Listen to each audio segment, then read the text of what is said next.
সিরিয়ায় প্রতি বিপ্লবে সহস্রাধিক প্রাণহানি, কলকাঠি কে নাড়ছে, বেরোলো অবাক তথ্য।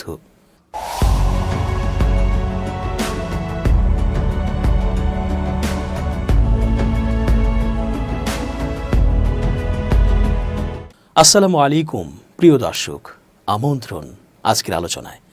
চেঞ্জ টিভির আন্তর্জাতিক চোখ অনুষ্ঠানে জি রতন স্বাগত জানাচ্ছি। বাংলাদেশের মতো পরবর্তীতে সিরিয়াতেও বিপ্লব ঘটেছে, কিন্তু সেখানে খুব দ্রুত গতিতে বিচার প্রক্রিয়া সম্পন্ন হয়েছে, এর কার্যকারিতাও সেখানকার নাগরিকরা দেখেছে। তবে সম্প্রতি ঘটে গেল এক মারাত্মক রক্তক্ষয়ী সংঘর্ষ, যাকে প্রতি বিপ্লবী বলা যাবে। এতগুলো মানুষ নিহত হয় যে সংঘর্ষে, তা তো কোনো সাধারণ ঘটনা নয়। বিশ্লেষকরা জানাচ্ছেন, শুধু সরকার আর আসাদপন্থী নয়, বরং এর পেছনে রয়েছে নানা পক্ষের স্বার্থ। এটাই যে শেষ তাও নয়, বারবার এমনটি ঘটতে পারে সিরিয়াতে।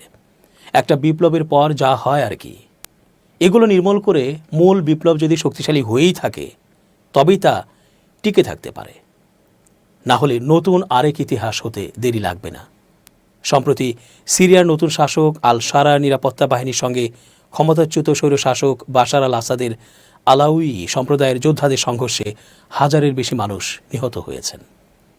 সিরীয় যুদ্ধ পর্যবেক্ষণকারী একটি সংগঠন গতকাল শনিবার এ তথ্য জানায়। Syrian observatory for human rights বলেছে, সিরিয়ার উপকূলীয় অঞ্চলে 2 দিনের লড়াইয়ে এসব মানুষ নিহত হয়েছেন। সংগঠনটির তথ্য অনুযায়ী নিহত ব্যক্তিদের মধ্যে 745 জনই বেসামরিক নাগরিক, 125 জন সিরীয় নিরাপত্তা বাহিনীর সদস্য ও 148 জন আসাদের অনুগত যোদ্ধা। অবজারভেটরির প্রধান রামি আব্দুর রহমান বলেন, সিরিয়ার আলাউই সম্প্রদায়ের প্রাণকেন্দ্র হিসেবে পরিচিত ওই উপকূলীয় অঞ্চলের জাবলেহ ও বানিয়াস এবং আশপাশের এলাকাগুলোতে এ সংঘর্ষ হয়েছে। দেশটিতে 13 বছরের গৃহযুদ্ধে গত 2 দিনের এ লড়াইকে অন্যতম রক্তক্ষয়ী সংঘর্ষের ঘটনা বলে মনে করা হচ্ছে। সাম্প্রতিকতম এ লড়াইয়ে হতাহতদের মধ্যে সংখ্যালঘু ওই সম্প্রদায়ের নারী ও শিশুরাও রয়েছে। সিরিয়ার সাবেক প্রেসিডেন্ট পলাতক বাশার আল আসাদের অনুগত সশস্ত্র যোদ্ধারা সম্প্রতি দেশটির নিরাপত্তা বাহিনীর সদস্যদের ওপর আকস্মিক হামলা চালান। এতে প্রাণহানির ঘটনা ঘটে। এই ঘটনার পরিপ্রেক্ষিতে গত বৃহস্পতিবার আসাদের অনুগত সশস্ত্র ব্যক্তিদের বিরুদ্ধে অভিযান শুরু করা হয়েছে বলে জানিয়েছে দেশটির নতুন সরকার। একজন সরকারি নিরাপত্তা কর্মকর্তা বলেন, সশস্ত্র যোদ্ধাদের সঙ্গে সংঘর্ষে নিরাপত্তা বাহিনীর বেশ কয়েকজন সদস্য নিহত হয়েছেন। প্রতিরক্ষা মন্ত্রণালয়ের একটি সূত্র সম্প্রতি রাষ্ট্রীয় গণমাধ্যমকে জানায়, সহিংসতা থামাতে ও শান্ত অবস্থা ফিরিয়ে আনতে উপকূলীয় এলাকা অভিমুখী সব সড়ক বন্ধ করে দেওয়া হয়েছে। এছাড়া উপকূলীয় বিভিন্ন শহরে মোতায়েন করা হয়েছে নিরাপত্তা বাহিনীর সদস্য। গত বছরের ডিসেম্বর মাসে সিরিয়ায় আহমেদ শারার, অর্থাৎ বর্তমানে প্রেসিডেন্ট তিনি, তার নেতৃত্বে সশস্ত্র বিদ্রোহীরা ঝোড়ো আক্রমণ চালিয়ে বাশার আল আসাদের সরকারকে উৎখাত করেন। এ সময় দেশ ছেড়ে পালিয়ে মস্কোয় আশ্রয় নেন স্বৈরশাসক বাশার। এর মধ্য দিয়ে দেশটিতে আসাদ পরিবারের ব্যাপক নির্যাতন, নিপীড়ন ও দীর্ঘ 13 বছরের রক্তক্ষয়ী গৃহযুদ্ধের অবসান ঘটে। সিরিয়ার অন্তর্বর্তী প্রেসিডেন্ট আহমেদ শারা গত শুক্রবার 7 মার্চ আসাদ অনুগতদের বিরুদ্ধে নিরাপত্তা বাহিনীর অভিযান সমর্থন করে টেলিভিশনে ভাষণ দেন। তবে নিরাপত্তা বাহিনীর সদস্যদের মাত্রাতিরিক্ত বল প্রয়োগ না করার ব্যাপারে সতর্ক করে আদেশ দেন তিনি। আল শারা বলেন, যখন আমরা আমাদের নীতিবোধ ছেড়ে দেই, তখন আমাদের শত্রুরা ও আমরা একই দিকে চলে যাই। বেসামরিক নাগরিক ও আটক ব্যক্তিদের সঙ্গে অসদাচরণ না করারও আহ্বান জানান তিনি। ইতিহাসে স্পেশালভাবে লেখা থাকবে 2024 সালটি।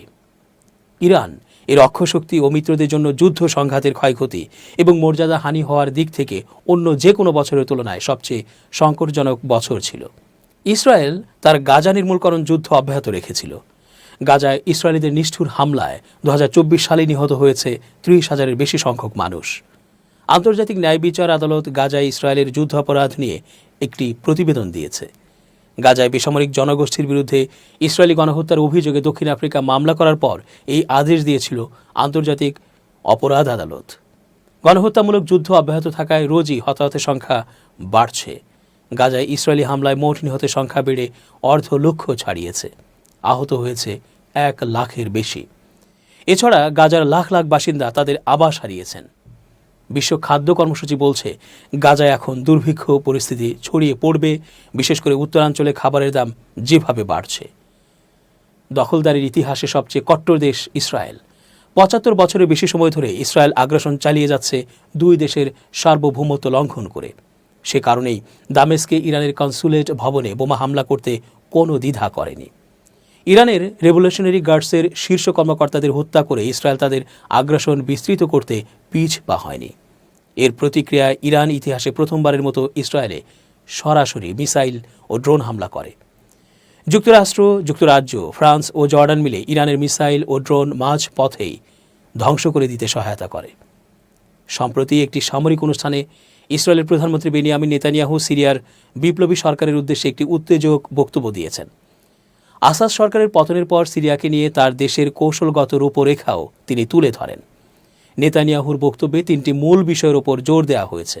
প্রথমত, নেতানিয়াহু বলেছেন সিরিয়ার নতুন সরকারকে ইসরায়েল দামেস্কের দক্ষিণে সেনাবাহিনী নিয়োগ দেওয়ার অনুমতি দেবে না। নির্দিষ্ট করে তিনি কুয়েট্রা, দারা ও সুইদে প্রদেশে সম্পূর্ণ নিরস্ত্র অঞ্চল ঘোষণার আহ্বান জানান। দ্বিতীয়ত, নেতানিয়াহু এই অবস্থান ঘোষণা করেছেন যে ইসরায়েল সংখ্যালঘু দ্রুজ সম্প্রদায়ের রক্ষক। অতি সম্প্রতি ইসরায়েলের প্রতিরক্ষামন্ত্রী ইসরায়েল কার্জ বলেছেন সিরিয়ার দক্ষিণাঞ্চলের বন্ধুত্বপূর্ণ জনগোষ্ঠীর সঙ্গে তারা সম্পর্ক জোরালো করতে চায়। তৃতীয়ত, সিরিয়ার ভূমি ইসরায়েলের দখলে রাখতে নেতানিয়াহু তার অঙ্গীকার পুনর্ব্যক্ত করেন। তিনি জোর দিয়ে বলেন যে নিরপেক্ষ অঞ্চল ও হেরমন পর্বত এলাকায় ইসরায়েলি সেনাবাহিনী অনির্দিষ্টকালের জন্য থাকবে। নেতানিয়াহুর এই অবস্থান ইসরায়েলের সম্প্রসারণ ও দখলদারির এজেন্ডাকে, বিশেষ করে গোলান মালভূমি, শক্তিশালী করে। অবশ্যই ইসরায়েলের এই অবস্থান নতুন নয়। রাষ্ট্র হিসেবে প্রতিষ্ঠার পর থেকে এই নীতি ইসরায়েল ব্যবহার করে আসছে। লেবানন সহ বিভিন্ন পটভূমিতে ইসরায়েল এই নীতি প্রয়োগ করেছে। দামেস্কের দক্ষিণাঞ্চলকে নিরস্ত্রীকরণ এলাকা করা হলে সেটা সিরিয়ার সরকারের কর্তৃত্বকে ক্ষুণ্ণ করবে। সেখানে সিরিয়া রাষ্ট্রের উপস্থিতি দুর্বলভাবে থাকবে। ইসরায়েলি পৃষ্ঠপোষকতায় স্থানীয় মিলিশিয়া বাহিনী গঠিত হবে এবং রাষ্ট্রের মধ্যে রাষ্ট্র তৈরি হবে। ইসরায়েলি কৌশলের আরেকটা অংশ হচ্ছে সিরিয়ার উত্তরাঞ্চলের সংখ্যালঘু গোষ্ঠীগুলো যাতে সিরিয়া সরকারের কর্তৃত্বে চ্যালেঞ্জ জানাতে পারে তার জন্য উৎসাহ দেওয়া। এভাবে ইসরায়েল সিরিয়াকে টুকরো টুকরো করে রাখতে চায়। ঐতিহাসিকভাবে ইসরায়েল শান্তির আহ্বানকে দুর্বলতার চিহ্ন হিসেবে ব্যাখ্যা করেছে। এই আহ্বানকে ইসরায়েল তার ভূখণ্ড দখলের উচ্চাকাঙ্ক্ষা বাস্তবায়নের জন্য আগ্রাসী সুযোগ হিসেবে নিয়েছে। নেতানিয়াহুর বক্তব্যে দ্রুজ সম্প্রদায়ের নাম উচ্চারণ করাটা ইসরায়েলের সংখ্যালঘুদের জোট মতবাদের প্রতিফলন। এর মধ্য দিয়ে সুন্নি সংখ্যাগরিষ্ঠদের বিরুদ্ধে অঞ্চলটির সংখ্যালঘু গোষ্ঠীগুলোকে নিয়ে একটি জোট গঠন করতে চায় ইসরায়েল। এই বিভক্ত করে শাসন করার নীতি শত্রুতা, সন্দেহ ও সাম্প্রদায়িকতাকে উস্কে দেয়। সংখ্যাগরিষ্ঠদের কাছ থেকে সহিংস প্রতিক্রিয়া যাতে আসে সেজন্য সংখ্যালঘুদের ব্যবহার করা হয়। ইসরায়েল আগে এই কৌশল লেবাননের বিরুদ্ধে ব্যবহার করেছে। সেখানকার খ্রিস্টান ও শিয়াদের সহযোগিতা করে তারা এটি করেছিল। সিরিয়ার দ্রুজ, কুর্দি ও আলাউদ সম্প্রদায়কে ব্যবহার করে একই কাজ করতে চাইছে ইসরায়েল। কিন্তু এই চিন্তা পদ্ধতি ধ্বংসাত্মক এবং বিপরীত ফল উৎপাদনকারী। চূড়ান্তভাবে সংখ্যালঘু সম্প্রদায়ের যারা এই কাজে সম্পৃক্ত থাকবেন এবং যারা তাদের ব্যবহার করবেন, এই কৌশল উভয়কেই ক্ষতিগ্রস্ত করবে। সিরিয়ার দক্ষিণ অঞ্চলকে নিরস্ত্রীকরণের দাবির সঙ্গে সেখানে সিরিয়ার সামরিক অবস্থানে ইসরায়েলের বিমান হামলার ঘটনাটি মিলে যায়। এই হামলায় বিশ্ব সম্প্রদায় নীরব রয়েছে। ফলে এটিকে নেতানিয়াহু সবুজ সংকেত হিসেবে ধরে নিয়েছেন। ইসরায়েলের এই উস্কানি ও আগ্রাসী কর্মকাণ্ডে সিরিয়ার নতুন সরকারের দিক থেকে বহুমুখী প্রতিক্রিয়া এসেছে। দ্য সিরিয়ান ন্যাশনাল ডায়ালগ গত মাসে এক বিবৃতিতে ভূমি ছেড়ে দেওয়ার দাবি প্রত্যাখ্যান করেছে। তারা ইসরায়েল সরকার ও সিরিয়ার আহমেদ আল শারার প্রতি এই ইঙ্গিত দিয়েছে যে নেতানিয়াহুর নিরস্ত্রীকরণ দাবি তারা মেনে নেবে না। বিবৃতিতে সিরিয়া থেকে অবিলম্বে ও শর্তহীনভাবে ইসরায়েলি সেনা প্রত্যাহারের দাবি জানানো হয়েছে। এর মাধ্যমে কোনো ধরনের সংঘাতে যাওয়া ছাড়াই সারা সরকারের কর্তৃত্বকে শক্তিশালী করা হয়েছে। গত 26 ফেব্রুয়ারি সারা জর্ডান সফরে যান এবং বাদশাহ আবদুল্লাহর সঙ্গে দেখা করেন। বাদশাহ আবদুল্লাহ সিরিয়ার সার্বভৌমত্বের প্রতি সমর্থন দেন এবং ইসরায়েলের অনুপ্রবেশের নিন্দা জানান। ক্ষমতা গ্রহণের পর এটা ছিল সারার তৃতীয় বিদেশ সফর। ইসরায়েলের আগ্রাসী পদক্ষেপের বিরুদ্ধে আঞ্চলিক জোট গঠনের ব্যাপারে জোর দেওয়া হয়। সামরিক পথের চেয়ে কূটনৈতিকভাবে ইসরায়েলকে মোকাবিলার বিষয়টি উঠে আসে। সিরিয়ার যে জটিল পরিস্থিতি, তাতে ইসরায়েলের কর্মকাণ্ডের বিরুদ্ধে সম্মিলিত পদক্ষেপ নিতে হবে। আন্তর্জাতিক সম্প্রদায়কে তাদের দায়িত্ব পালন করতে হবে এবং বিভিন্ন আরব দেশকে একসঙ্গে কাজ করতে হবে।